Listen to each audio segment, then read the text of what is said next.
The year is 1999 by the imperial calendar. Our gaze rises to the heavens at the sight of Sigmar's return.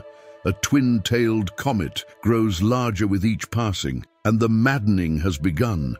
Farmers have abandoned their fields, artisans have left their trades. All have gathered at the capital of Ostermark in filth and famine to witness a miracle. But it was not to be. For on the eve of the next millennium, the comet would smash into the city center, killing almost everyone in its path. The city of Mordheim was destroyed and would forever be known as the City of the Damned. Our story begins there, as through the wreckage and rubble, mercenaries descend on the city to loot, plunder, and most importantly, find weird stone, fragments of the comet, beaming with magical energy that can be harnessed or command high prices on the black market. The city is wretched, full of filth and dangers at every corner. Our first tale is of the men of Reikland and how they discover what really lies in the shadows. It's coming up next on MGM.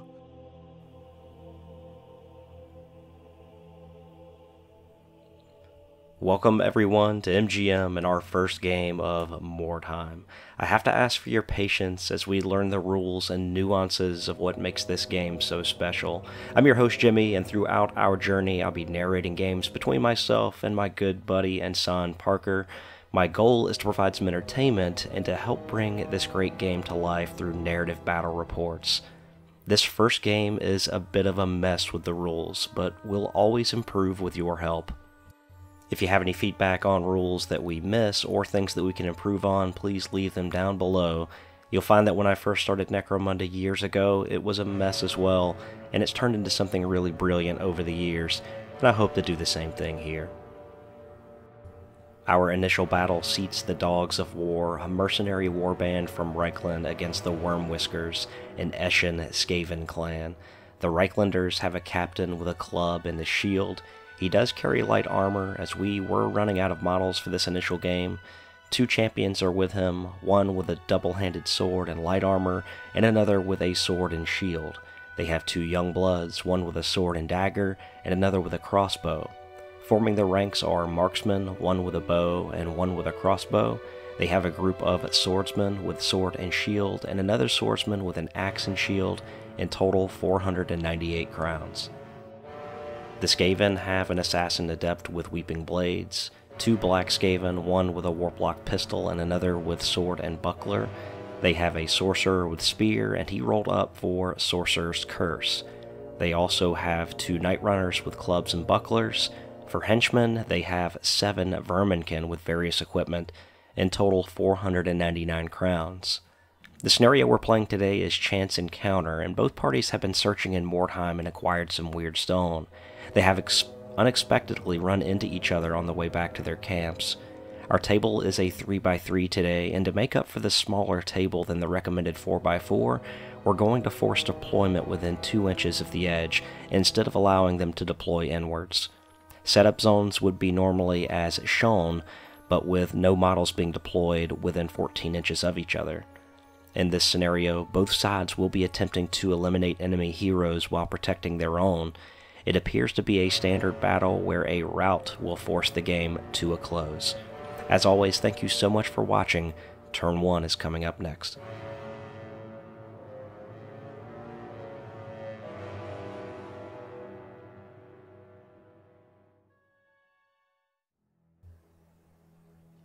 And with the Skaven up in turn 1 in the movement phase, they are sending Skaven down the right flank. This is Verminkin. They are making run maneuvers.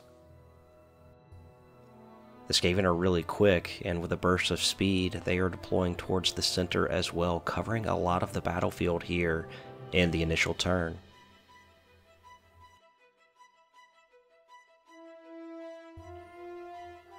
The group of Skaven on the left does contain a lot of the heroes, including the Assassin, the Sorcerer, the Knight Runners, as well as the Black Skaven.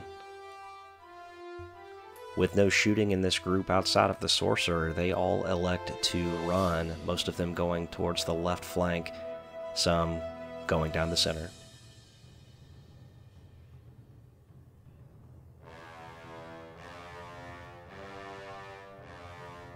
This wraps up the initial Skaven turn. We move over to the Reiklanders for the bottom of turn 1. The Dogs of War will mainly do the same as the Skaven. They are slower though, moving 4 inches. That means they can run 8. And they are getting some of their marksmen into position to climb ladders to get onto high ground. The leader here with the club moving up the back to support. He does have a swordsman with an axe. We have another group on their right flank that are continue to move. This is a champion moving here. We do have a young blood with a crossbow that is going to start to work his way into the building. Other mercenaries are just going to shuffle around in the backfield, trying to anticipate where the Skaven are going to come from. And without any shooting in this one, this brings turn 1 to a close. And hopefully with just moves, we didn't get anything wrong in the opening turn. I believe a run allows you to move at double your movement speed as long as there's not another fighter within 8 inches of you when you start that action. We get ready to kick off turn 2 with the Skaven, and we'll see more of these henchmen continue to run, closing the gap. They are moving over this rubble, which we're not counting as difficult terrain. Most of them are scuttling around, staying in cover, as that would help protect them a little from shooting. We do have some that are going to go into the building here. Now, while Mordheim is not a pre-measure game, we do kind of measure and move all of our guys at once, so all the moves you see taken have been declared and measured, and then we move them for the video. The assassin is going to move upwards of 12 inches with his run, getting up onto ladders, and then starts to move across the center of the board. Other henchmen, the Black Skaven, are going to continue to run as well as they close the gap on the mercenaries.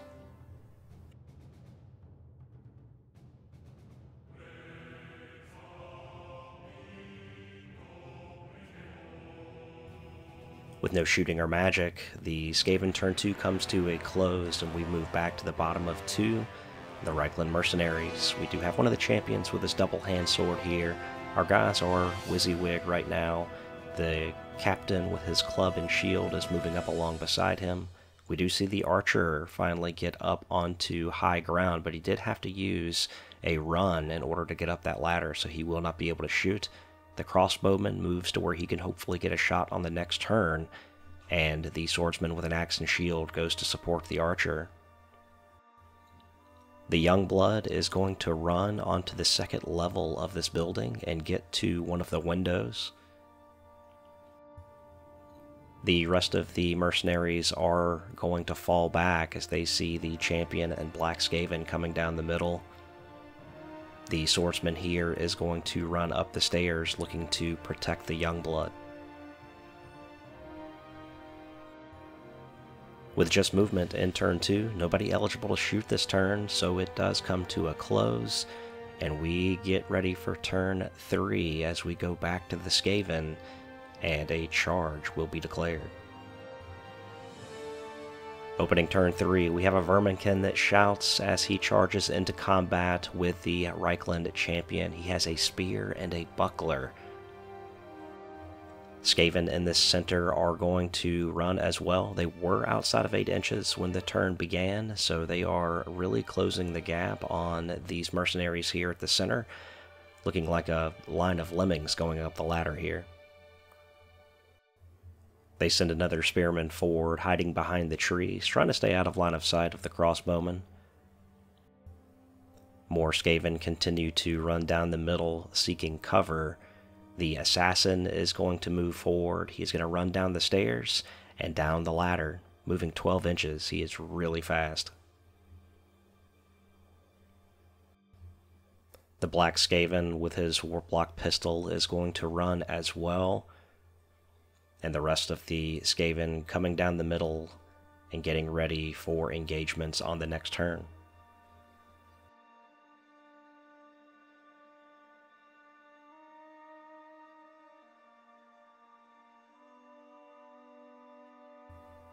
The Sorcerer is also going to run as well down the middle of the board, hoping to support anyone in close combat, but he will be out of range on this one happening on the Skaven right flank. And in our first combat, a Skaven with a spear will go first. He does need 5s to hit though, weapon skill 3 against weapon skill 4. And I know we made a mistake here. I misread the rule where I thought the two-handed weapon gave him an extra attack, and that's in fact wrong. So I believe he would just get 1 attack here and not 2, and he would be hitting on 3s. The way that we played it, he rolled 2 dice, and a 6 and a 5, therefore the buckler could not come into play here. They easily wound on 2s, as is strength plus 2, so the AP tears through the armor, and we roll up a 6, which is an out of action for this Skaven. So we did completely crater the rules here, but I do think we understand it for our next one. With combat done, the Skaven turn is over, and we move to the Reiklanders for the bottom of turn 3. And in this turn, we do have an axe and a shield, one of the swordsmen who is charging into the Skaven. We have another charge coming here from the champion with a double-handed sword. The captain is also going to charge in as well. With no visible targets, the archer is going to decide to move, and the crossbowman is going to have to move as well, as he also does not have any eligible targets within line of sight. The rest of the mercenaries decide to fall back here. And the 2 mercenaries in the building, the Youngblood is going to hold tight, the swordsman is going to hold tight as well, as he wants to fire the crossbow, and that is what he is going to do in the shooting phase. With a ballistic skill of 2, he needs a 5 to hit as he looses an arrow with his crossbow. He is going to get a hit against one of the black Skaven. The bolt is going to do a wound, and without any armor, we just roll up an injury die here, and it is a 6, and one of the black Skaven immediately goes out of action. The other marksman with a bow eyes down the sorcerer. He is going to get cover here, and he did move. So with his ballistic skill of 4, he would normally need a 3, but it will go to 5s. He lands a hit against the sorcerer, but there is no wound. We move to combat, and one of the swordsmen with an axe and shield is fighting one of the Skaven. Weapon skill of 4 against a weapon skill of 3, so 3s are needed. He does land a hit. He also lands a wound. There is no parry, as this Skaven does not have a buckler equipped. So he rolls up for the injury, and it will be stunned. The Skaven is going to pass an initiative check on a 5 or less, which is good, avoids falling off the platform. We have another combat on the left flank of the mercenaries. The Skaven with a spear will strike first, and with his 1 attack, he is going to land a hit, needing 5s. He rolls to wound, but fails, and the swordsman with a 2-hander will strike back. And once again, we accidentally gave him 2 swings. He tries to parry on a 5+, which is no good. The 2 swings do end up hitting. They end up wounding on that 2+, and then we roll for a knockdown. And with the Skaven knocked down, the captain goes to swing, and he automatically hits because the fighter is knocked down. He gets 1 swing coming across with his club, and the weapon skill required would be hitting on 3s. He does miss, which brings turn 3 to a close. So the Skaven took their first casualty in that one. They do have a fighter that is stunned and a fighter that is knocked down, so we will get ready for turn 4 and the recovery phase for the Skaven. Now, one of the rules that we did miss as we begin turn 4 is all alone, and this Skaven is outnumbered when losing combat, so he would have needed to take a leadership test on a 5 or less. That is going to be failed, so he's actually going to break and run 2d6, and the other 2 are going to get automatic swings at him that will hit. As the Skaven flees, the swordsman gets an automatic hit. He will wound on 2s with his increased strength from the weapon. That is going to do a wound. The wound result would have been a knocked down. We then roll up for the captain as well with his club. He is going to hit on 3s, and he is going to miss. So now with this done in the recovery phase, this Skaven is going to recover. We are going to see this one here. He will roll back over to a knockdown status. And these other Skaven are going to declare charges as they pile in the closest route that they can to their targets. The lone Skaven here in the back of the line is unable to fit anywhere, so he just continues to move up the bridge. The black Skaven with a pistol is going to move forward to the corner of the building. He is touching it. We also have other Skaven that are going to shuffle around as well. 2 of them looking to go inside the building. And the assassin is going to move up just slightly to the corner of the building as well, touching it. The sorcerer is going to move to the building here as well. And then we move into combat as there's no shooting to be done. Combat with the marksman happens first. The Skaven lashes out with a sword, needing 4s. Both of them have a weapon skill of 3. He does land a hit, and he is going to wound on a 4. With no shield or armor, and out of action as the result of the injury roll, and the marksman is taken off the board. Just beside them, we have a Skaven entangled with an axe and shield. He is going to land a hit on a 6. He then wounds on that 4, so we will see a save here from the shield looking for a 6, which fails. So we will do an injury roll for him as well, and on a 5, he is going out of action. The turn comes to an end for the Skaven, and they quickly rout 2 of the Reikland mercenaries, and we go to them for the bottom of turn 4. The mercenaries will start by moving their young blood back along with the swordsman that is protecting him. They also call on 2 of their warriors here to move over to the right flank, looking to engage that warplock pistol together. Another marksman and a swordsman working together here are going to shuffle around in the back, trying to get an angle of attack. Over on the Reikland left flank, the captain announces a charge into the Skaven, which is successful. We then have the champion with a 2-handed weapon. He is going to move as well. And with the only combat that we have, the spear will go first here. And needing a 5 due to the weapon skills being different, that is going to miss. The captain is going to fire back, and he is going to miss as well. We're immediately going to go to the Skaven for the top of 5. We're going to see a climb here from the black Skaven as he successfully passes an initiative check, scales up the wall, and bursts into the window. The assassin adept is going to successfully pass an initiative check as well, and he goes through a window on the 2nd level of the house as well. He then continues his movement through the doorway. Verminkin begin to plunge forward, coming down the ladder. The sorcerer is going to move inside of the building, looking to lend support to anyone in close combat. With a remaining move, we go into the shooting phase, and the black Skaven with the warplock pistol is going to fire. He did move, and he's got a ballistic skill of 3, so he will need 5s in order to connect here. He takes the shot and misses. As we move to hand-to-hand combat, the spear will get to go first. He is going to miss, looking for 5s. The captain then strikes with his club, and he does land a hit on his 5. Is there a parry, however? There is not.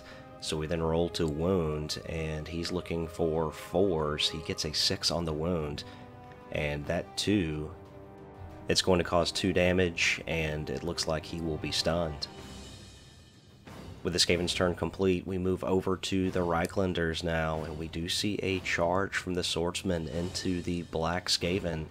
We'll also see a charge coming here from a Youngblood going into one of the Verminkin. The champion with a double-handed sword is going to move. We'll see another swordsman shuffle around here as they take cover behind the wall. With movement complete in the shooting phase, a marksman with a crossbow looses a bolt at the Verminkin on the wall, and he will need 4s to hit here as he is in cover. That shot is going to miss. We also picked up on another mistake here, as this is a Youngblood shooting, so he would typically need 5s. We instead counted it as a marksman, so landing that shot, landing the wound, and then rolling up for damage, actually giving a stun to the assassin. That should not have happened. In hand-to-hand combat on the mercenary left flank, the Verminkin will be taken out as he is down stunned. We then move to the combat in the center of the board with a Youngblood. He should get 2 attacks here as he has a dagger and a sword. He does land a hit, and that does not wound. The Verminkin strikes back against the Youngblood, landing a hit, but is unable to convert a wound. The next combat sees one of the swordsmen against a black Skaven, both with a 4 weapon skill, so needing 4s to hit from the swordsman. He is going to miss. The black Skaven will attempt to hit him back, also needing 4s, is going to miss as well. After conducting recovery, we flip back to the Skaven for their movement as they surround the Youngblood. They send another fighter to the wall to dispatch the marksman, and another Skaven coming down the ladder behind them to lend support. Another Verminkin bursts down the alleyway into a charge with a swordsman. And then we have the sorcerer who is going to stay put, looking to cast a spell here on the marksman, but it does fail. In hand-to-hand combat, we have 3 of the Skaven attempting to bring down the Youngblood. The spear goes first. He does land a hit against the Youngblood. He does land a wound, and it is a 6. So we're going to see what this does. And that is a 3, so the damage will be doubled. The Youngblood is going to get stunned, and then he will be taken out by some of the other Verminkin. Action continues with one of the Verminkin and his club as he attempts to attack a marksman here over the wall. And we'll need 4s to hit. He does miss, so the marksman will attempt to hit him back, also needing 4s. They stay locked in combat. Just alongside of him, we have another Skaven going up against a swordsman. This time he will need 5s to hit, as the swordsman's ballistic skill is actually higher than his. While he does miss, the swordsman will fight back and land a hit. He will wound on needing 4s.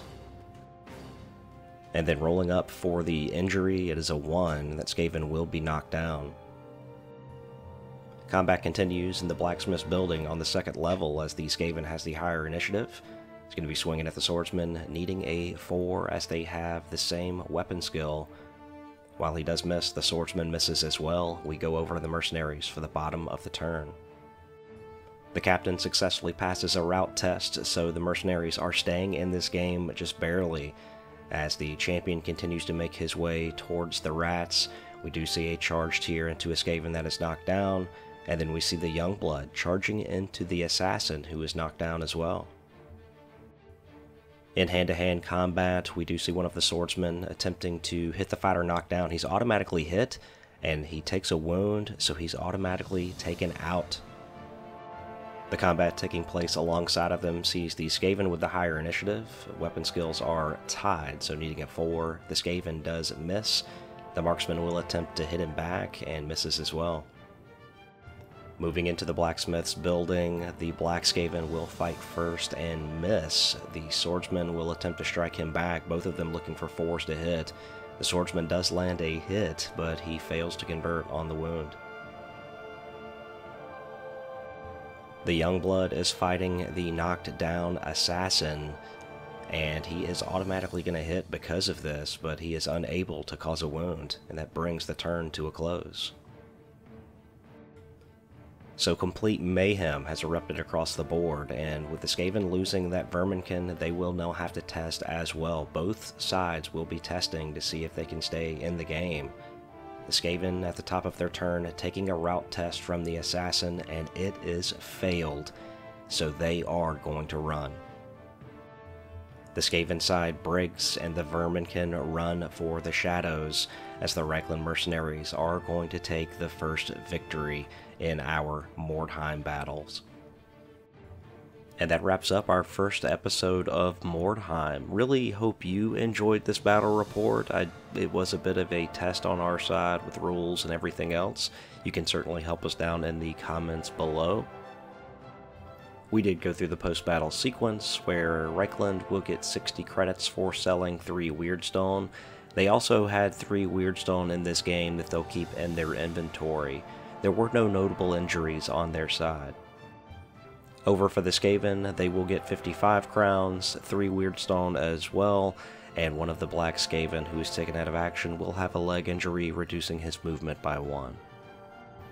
I also want to take this opportunity to say thanks to the Supporters Club. Your names are on the screen now. If you'd like any information on that, a link will be down in the description below. It's by no means necessary. Quite frankly, if you've watched the video this far, you've done more than enough to support the channel, so thank you so much. We will see you in the next one. Take care.